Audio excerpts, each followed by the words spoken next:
Ladies and gentlemen, it's early. It is early. It's currently 5:02 on the dot. But guess what? Guess what? We back with another one. Welcome to another edition of What the Hell's Happening Sports. It's your boy, the one and only NERO. Yeah, sure. And we are indeed back with another one. Early as fuck. Yes, sir. Yeah, no, I'm getting an early one in for today. I do got something to do later.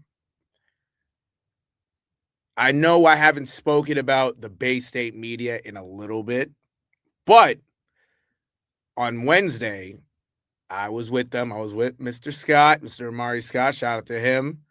I was with Ben and Tyler and Angelo. Tyler and Angelo, you may know, you may not, but they are also members of the Bay State media. So I was with them. We talked about the NFL AFC playoff picture. And tonight, we're going to talk about the NFC playoff picture and how that went. So I'm going to be doing that tonight. So catch me on there. So more information. I'll give more information at the end. But yeah, I'm going to, Bay State Media will be back with another edition of End Zone Express tonight. Yes, sir. Yes, sir. All right. So today, it's going to be some Celtics talk, and we're going to talk about the Pro Bowl right after. It's going to be a short stream. Because I am leaving here. I'm currently at work. If you notice where I'm at work. I am at work. So, yeah. Ooh, but also I ate not too long ago, so you can kind of hear it in my voice a little. A little me being full and whatnot. But I don't think I've showed y'all. Also, I got the Celtics cup. It's bedazzled. It's bedazzled, as y'all can see. I fuck with it. Gotta get some more water. But that's coming in clutch. No cap. That's coming in clutch. But with that being said, let's get right into it. Now, for the Celtics, because we haven't spoken about the Celtics in about what? Probably about close to a week. So for the Celtics, let me fix this. Bingo, there we go. Word. So for the Celtics, as y'all can see, we spoke about I think the last game we spoke about really was the Indiana Pacers game, and that was last Wednesday on January 21st, right? So after that, the Celtics have played 4 games. They played on Friday the 23rd. They won 130 to 126 in Brooklyn in double overtime. They lost Saturday night 114 to 111 in Chicago. It was a great game, but ultimately Chicago, I believe it was Kevin Huerter, hit a game-winning shot late in the game, right? And unfortunately, that fell on my birthday. Saturday the 24th was my 26th birthday. So the Celtics lost on my birthday, which was tough. It was tough. But, like I always say, you can't win every game, but at least they kept it competitive and it was close. Had a day off, but then Monday the 26th at home, they defeated the Portland Trailblazers 102-94. It was Drew Holiday and Robert Williams' return to Boston, and they got the dub. They got the dub. And despite a little comeback from Portland towards the end of the game, Celtics continued, to play well, and they pulled it out. Now, Wednesday night, this past Wednesday, at home, they lost to the Atlanta Hawks 117 to 106. It was an ugly game. Joe Mazzulla got a tech throughout or during the game, and it actually made its rounds through social media. I'm not going to show that. I'm not, because I want to get this over with. But for the Celtics, what we'll do is I'm going to look back at this game right here. All right. So, 117-106. Let me go to the stats. Box scores. And go down. Something in my nose. Ooh, that food got me. All right, we're going to start with the Celtics. So, the leading scorer of the game, obviously, was Jaylen Brown. He had 21 points, only shot 9 of 20 from the field, but he did shoot 0-5 from 3. So, him not being able to hit a 3 hurt, but you're going to have games like that. 21 points, 7 rebounds, 3 assists, and a block. Sam Hauser, 12 points off 5 of 9 shooting, 2 of 6 from 3, 7 rebounds, and an assist and a block. Amari Williams starting in place of Neemias Queta. Only played 15 minutes, had 2 points, 1 of 3 shooting, 6 rebounds, 2 assists, and a block. Amari Williams is a nice young player. He is. He was drafted in the second round this year. I like him a lot. He went to Kentucky, spent the first few years of his college career, I believe, at Fresno State. So, overall, I like to build on him. What he kind of reminds me of, really, his play style. He's a more athletic version of Nikola Jokic. He can really pass the ball well, plays defense, and he can score efficiently. I like him a lot for the future. Brad found a gem in the second round. He's been doing well in the G League, averaging a double-double in the G League, and now he's played 5 out of the last 6 games with the Celtics, being brought up. So yeah, no, I like him a lot. I think he has a bright future, and I think he will continue to grow in his role as a Celtic. Moving on, Peyton Pritchard had 12 points off 5 of 11 shooting. He didn't make a 3 either. Celtics had a tough shooting night from 3. He had 4 rebounds also, so 12 points, 4 rebounds. Did not have an assist. Derek White had 11 points off 5 of 13 shooting, 4 rebounds, 3 assists, a steal, and a block. Another tough night from Derek White shooting-wise, also from the 3 as well. Only shot 1 of 5 from 3. So, not being able to make your 3s hurts. Anthony Simons had 12 points off the bench off 5 of 7 shooting, 50% from 3, 1 rebound, 1 assist, 1 steal, and then Hugo Gonzalez 10 points off 3 of 4 shooting, 5 rebounds, and a block. So yeah, that's it for the Celtics right there. Tough shooting night from them from 3, like I said, only 9 to 34 from 3. That's always going to be tough to win games like that.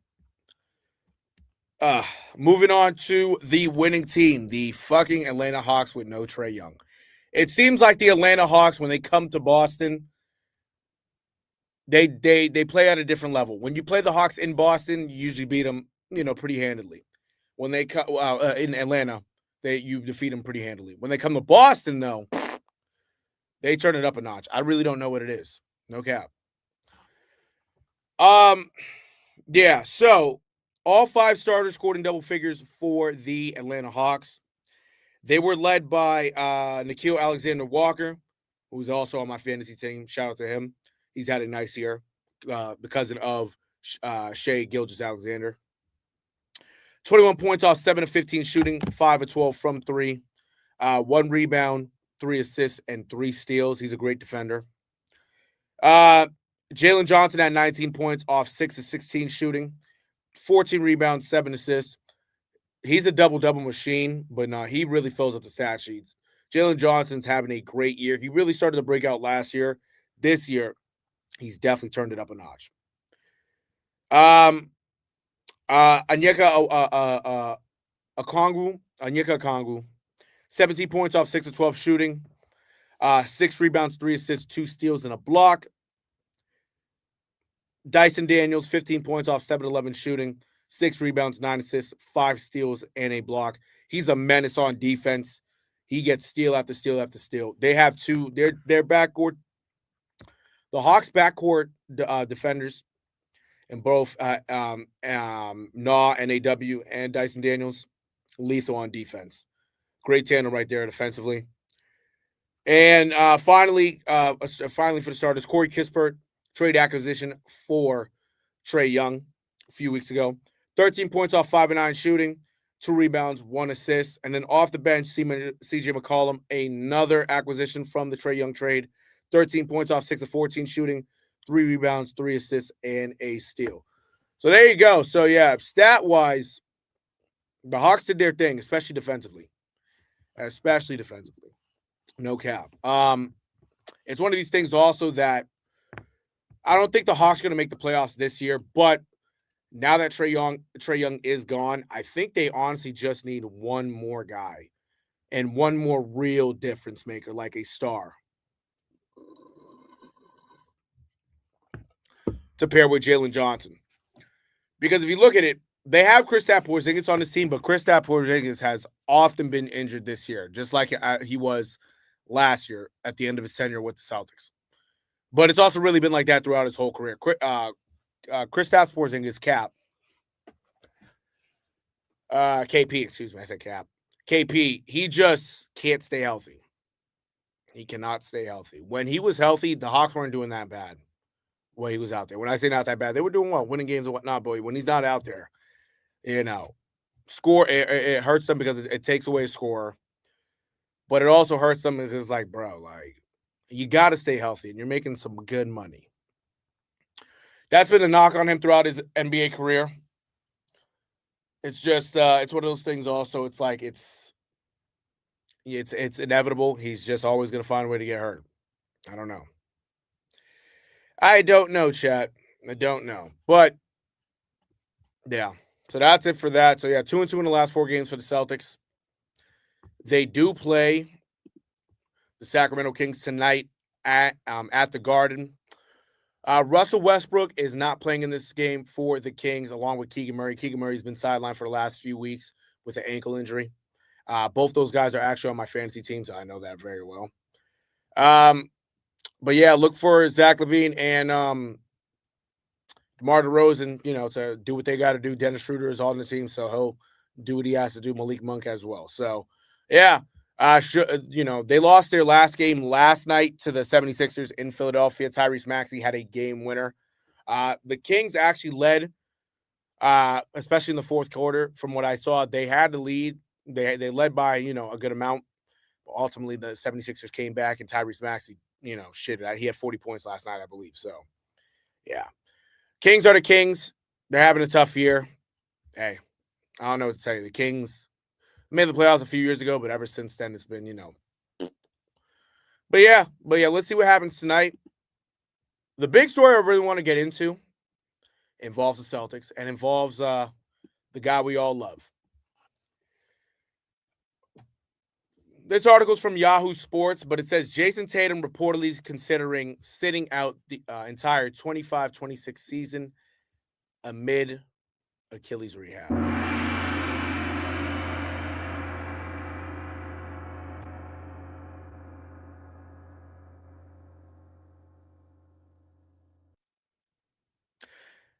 I thought this nigga was coming back to save the day.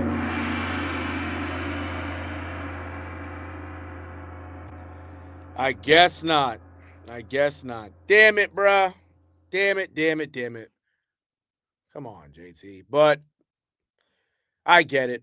I appreciate the 4 people tuning in. Say what's up in the comments. Like the video if you haven't already. Subscribe to the channel if you're tuning in on YouTube at WTHH Sports. What the hell's happening, sports? If you're on Twitch with it, follow me on Twitch. If you have Twitch and not tuning in on Twitch, follow the Twitch at WTHHS617. But yeah, so Jason Tatum's reevaluating his plans. This article was written by Jack Bear. This was reported by Chris Haynes, though. This was reported on Wednesday night. Or on Wednesday, by Chris Haynes. He said he reported that a recent and unspecified development has caused the Celtics star to reevaluate his situation and consider sitting out the entire season. Haynes added he had recently heard Tatum was getting close to return, but is now up in the air if he plays at all. This news comes a day after Tatum expressed reluctance about making a return late in the season, which he worried would disrupt the chemistry the Celtics have pivoted without him. Now, this is from Jason Tatum. He was on the Pivot podcast. The Pivot is a podcast by Ryan Clark, Channing Tatum, and not Channing Tatum. That's a Channing Tatum. What's his name? Channing Crowder. Channing Crowder. And Fred Taylor, former New England Patriot, Jacksonville Jaguar. So, excuse me. So this is a quote from Tatum. He was asked about his injury. That's something I contemplate every day, more so about the team. If or when I do come back this season, they would have played 50 some odd games without me. So they have an identity this year or things they have felt have clicked for them. And it's been successful, right? Third or second team in the East up to this point. So there is a thought in my head that's like, how does that work or how does that look with me integrating myself off an injury and 50 to 60 games into a season? There could obviously be some challenges, and it is a thought like, damn, do I really come back or should I wait? It's something that I honestly, recently in the last 2 weeks or so, just kind of contemplate every single day. Damn, nigga.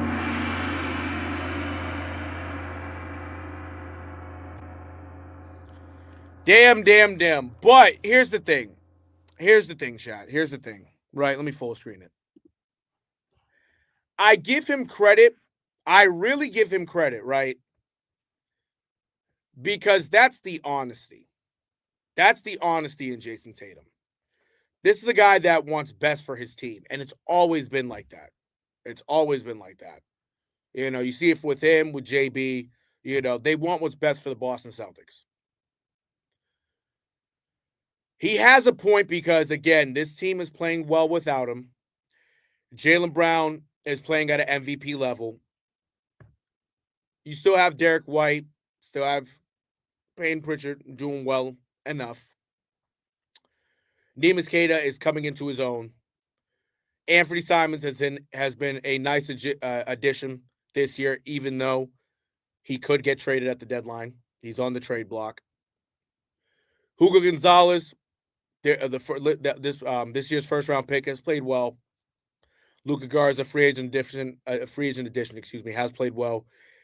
And Jordan Walsh has finally, gained that confidence to be the player that we know he could be. Does Jason, and I can't forget about Sam Hauser. Can't forget about Sam Hauser either. But does Jason Tatum really want to mess up the mesh on this team? Because the mesh so far is going very well. And Jason Tatum, when he comes back, he's going to be rusty. As much as I want him to play, it really might be better off for him to sit out this year. Just to, continue rehabbing, not to put pressure on his Achilles. He has nothing to prove. He's already won a finals, 6-time All-Star. He has nothing to prove. He has nothing to prove at all. 2-time Olympic medalist, gold medalist. He has nothing to prove. So if he wants to sit out, go ahead. Because I tell you, his idol is Kobe Bryant, right? Kobe Bryant tore his Achilles, and Kobe Bryant was never the same after that. And it wasn't, he still had skill, but once he tore his Achilles, more injuries actually piled up. No cap. So I wouldn't want him to get in a situation like Kobe and, have more injuries pile up on him. Just sit out. Let the current guys, handle the fort. Let JB continue playing at an MVP level. He's always been a dog. But when he plays without Jason Tatum, usually he turns up. And I'm talking about not just this year, in years prior. So let him rock. Let this team rock. Let him rock. And I think everything will be smooth. So JT, if you do end up sitting out, which, you probably should, sit back, relax, keep rehabbing, keep being a father to Deuce and your little one, both your boys. Just be you, man. And once next year comes and what next season starts up, hey, get back to it. Jason Tatum, whatever decision you make, we're going to back you up. Celtics Nation will back you up. But yeah, we love you, JT. Shout out to JT. Now, Now. I want to show y'all something. Final thing before we get out of here. It is a short. Well, two things. I'm going to show you this, and then I'm going to show you something else.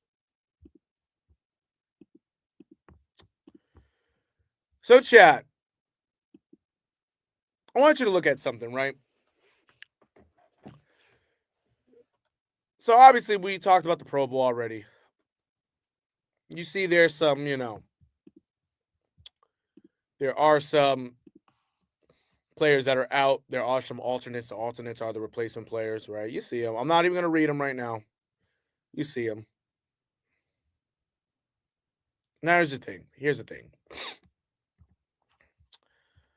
The AFC. If you look at their alternate quarterbacks, their replacement quarterbacks, you got a rookie and you got a backup quarterback, a actual backup quarterback.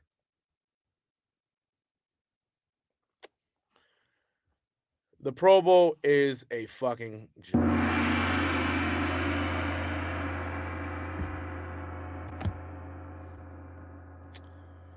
The Pro Bowl's a joke, chat. The Pro Bowl's a fucking joke.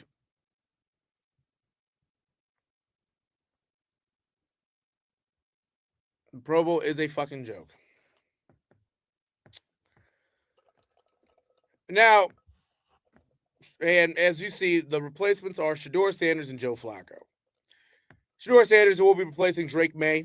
He'll take his spot on the roster. Joe Flacco will take Josh Allen's spot on the roster. Bruh.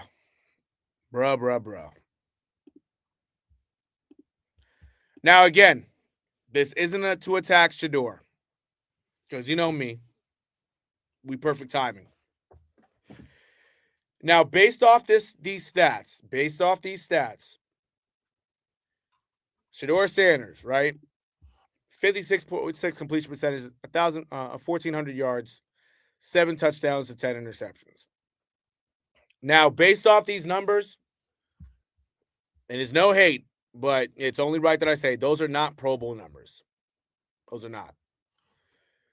But because nobody wants to play quarterback in the Pro Bowl, this is what can get you to the Pro Bowl.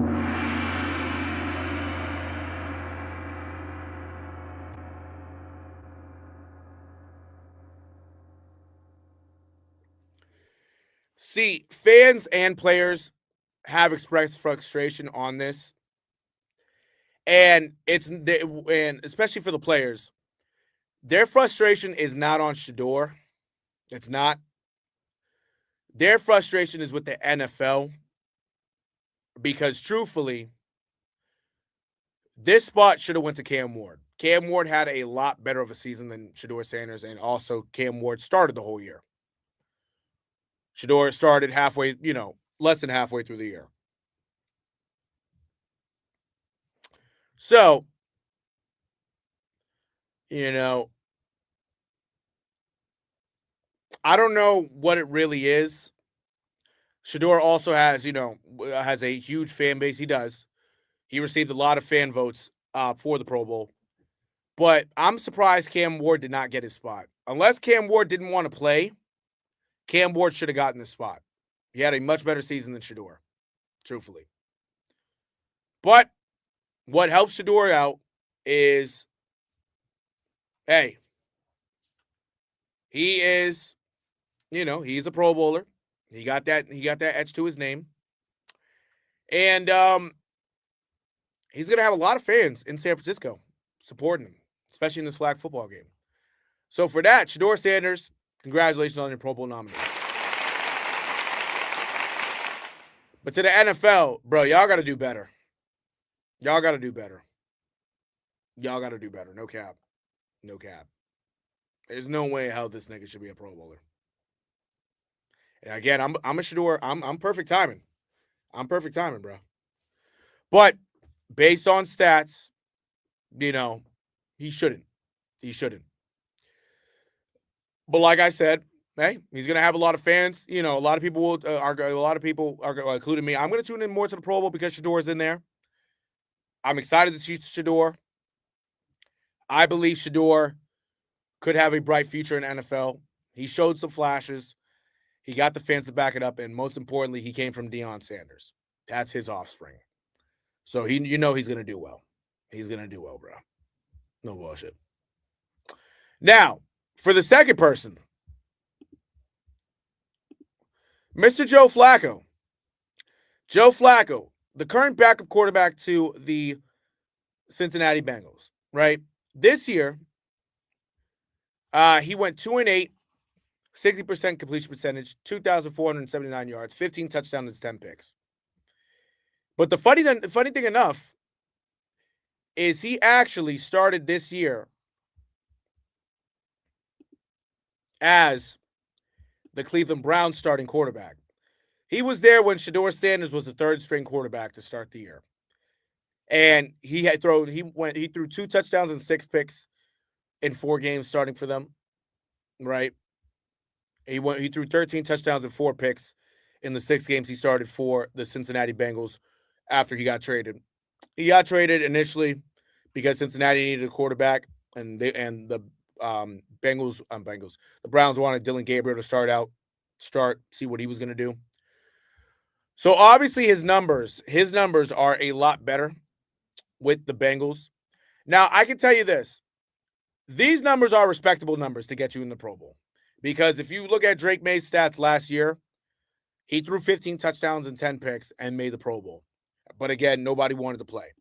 You feel me? So, but at least Drake May had a decent year last year. It's like, all right, we know why he's in there, but he showed flashes, and now look at Drake May. He's a Super Bowl quarterback, right? But Joe Flacco being a backup to Joe Burrow and finished the year as a backup and still making the Pro Bowl, bro, it's hilarious. It's actually hilarious. It's actually hilarious. It really is. But again, these are respectable numbers. It's actually Joe Flacco's first Pro Bowl appearance of his NFL career. And he's been in the NFL for 18 years. Been in the NFL for 18 years. This is his first Pro Bowl. Even when he won a Super Bowl in Baltimore, he did not make the Pro Bowl. So, honestly, Joe Flacco, congratulations. It took long enough, but you are finally a Pro Bowl quarterback. Happy for Joe Flacco, I am. But yeah, this just shows that the NFL and the Pro Bowl is a joke. Nobody wants to play in it anymore. Nobody does. And now that it's flag football, shit. They're preparing for the Olympics this year, so I get it. And it's funny, not a lot of people want to play that. Some guys that, are not actually playing in the Pro Bowl, like that were selected, haven't been replaced yet because they haven't been able to find guys to replace them, which is hilarious. So, yeah, the Pro Bowl's a joke. Nobody wants to play. Nobody wants to play. Last thing I want to show y'all.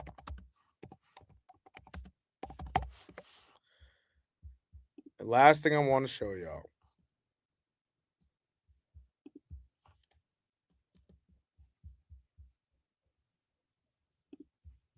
This is the last thing I want to show y'all. I'm just trying to get it up.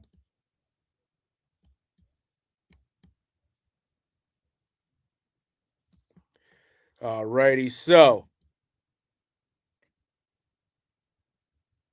bingo. All right. Okay. Now, let me get this for y'all. This is from USA Today.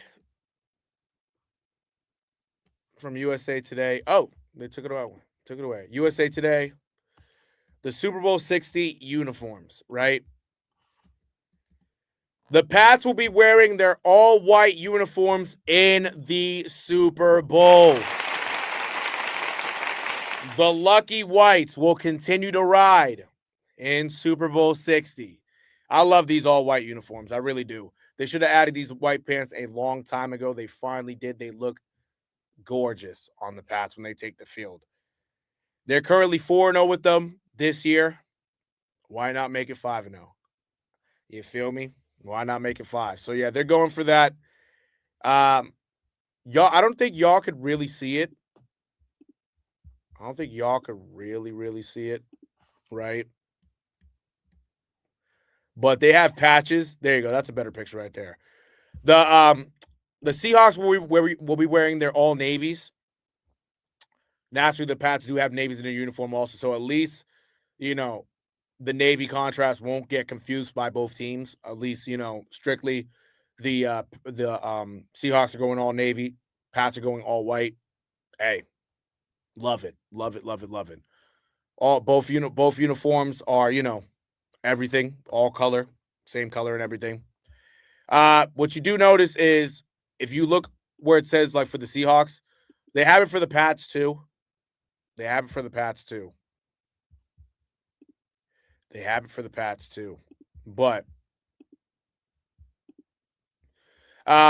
there's going to be a USA 250 patch on the jerseys. The Pats will be wearing it too. I'm actually going to.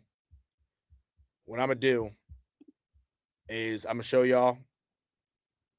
Let me do that. There we go. That's the patch. You can see the USA 250 on there as well.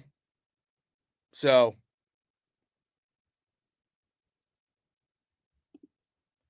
yeah. Hold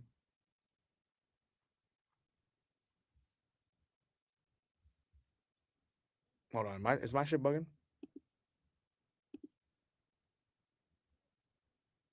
I think so. But yeah. So yeah, they're wearing USA patches. Both teams are. So yeah. For the most part, yeah. Those are your Super Bowl uniforms for both teams. Super Bowl 60 next Sunday, man. I can't wait, Chad. I cannot wait for Super Bowl 60. Cannot wait. We've talked about Super Bowl 60 already. We're going to talk about it more in the coming days. But with that being said, it was a short stream. It was more of a Celtics stream, the Pro Bowl, and the Pats at the end with their uniforms. But yeah, with that being said, this has been another edition of What the Hell's Happening Sports. It's your boy, the one and only NERO. Yeah, early one today. We'll get back to it tomorrow. Maybe definitely this weekend, tomorrow or Sunday. We'll figure it out. But yeah, later on I will be on the Bay State Media's podcast. So tune into that. Just search up Bay State Media on YouTube. If you're tuning in on Twitch, search them up on Twitch as well. Same thing, Bay State Media. If you haven't already, like the video up, subscribe to the channel, subscribe to What the Hell is Happening Sports, guys. Yes, sir. Yes, Sherski. But also, if you're tuning in on Twitch, or if you have Twitch and want to tune in on Twitch, follow me at WTHHS617. Excuse me, one more time, at WTHHS617. You can find me there on Twitch. But yeah, chat, I love y'all. I'm going to catch y'all on the flip side. You already know. So, peace.